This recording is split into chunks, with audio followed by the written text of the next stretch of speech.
Dobar dan svima, ja sam istraživač Dimitrije. Na našem kampu mi smo istraživali životinjski svet Bajfordove šume. Metod nam je bio posmatranje. A mi nismo samo posmatrali, nego smo uzimali i iz potoka životinje pijevice i crve i stavljali ih u epruvete, pa smo ih detaljnije posmatrali. Pored učenja mi smo se i družili, pevali, igrali i tako dalje. Nije bilo samo šturo učenje, nego kroz zabavu i kroz igru. Također smo snimali time-lapse golubova kako jedu i mrava kako hode. Zdravo svima, ja sam istraživač Jana i danas ću vam ispričati o tome što smo mi naučili sve o kopljenim životinjama. Mi smo trećeg dana odlučili da istražujemo kopljene životinje i mi smo mislili da ćemo vidjeti šumske korenjače, krtice, ježeve i zečeve, ali nažalost nismo vidjeli ništa od toga, već smo vidjeli samo kučiće i guštere. Uglavnom su vlasnici šetali svoje kučiće, a gušteri, to je najveći broj guštera, smo vidjeli pored vode. I mi mislimo da je to zato što je pored vode mirno i vjerojatno se gušteri hrane nekim organizmima koji žive u vodi. I mi mislimo da drugih životinja nema zato što ih vjerojatno plaše kučiće.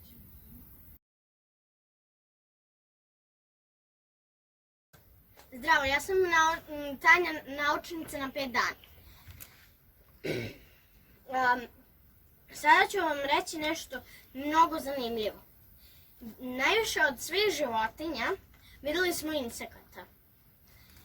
To su, neke od njih su muve, komarci, vilinkonjici, ose, paukovi, mravi, leptiri, a najviše je imalo komaraca i mrava. Snimili smo time-lapse o mravima.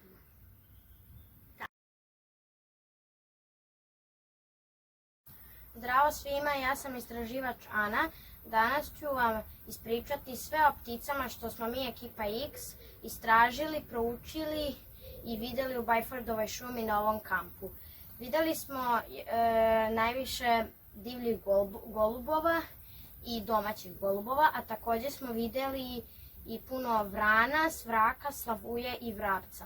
Nadali smo se da ćemo da vidimo i sovu, koju nažalost nismo vidjeli, a u šumi također postoji jedan znak na kome pišu i imaju slike nekih ptica koje se mogu vidjeti u Bajfordovoj šumi i nažalost nijednu od tih ptica nismo uspjeli da nađemo. Također smo jako puno puta čuli sokola i orla i mnogo je cool zvučalo. Šta smo još radili sa golubovima? I napravili smo time-lapse gdje se vidjela kako golubovi u bržem tempu jedu hleb koji smo im bacili i odlično je ispalo. Ja sam istraživač Marina. Ispričat ću vam kakav je vodeni svijet u Bajfordovoj šumi.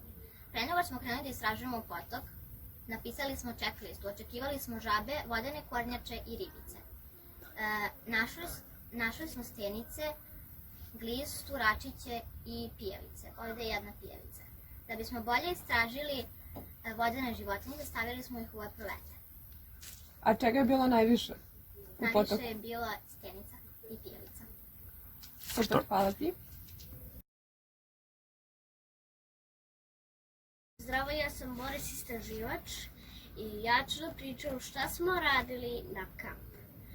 Znači, od prvog dana mi smo došli na kamp u ovoj šumi da istraživamo životinjski život i mnogo je bilo zabavno. Prvog dana smo vidjeli vodene životinje, drugog dana smo tražili ptice, mnogo ptica, ali nismo mogli da nađemo, znači pošto je mnogo. Nismo našli toliko, a trećeg dana, poslije danas, mi smo napravili time-lapse za golubove. Isto smo napravili još jedan time-lapse prvog dana o mravima, a ovaj je bio o golubima, o pticama. A kako smo se družili na ovom kampu? Mi smo se družili mnogo dobro i radili smo sve zajedno, sve super.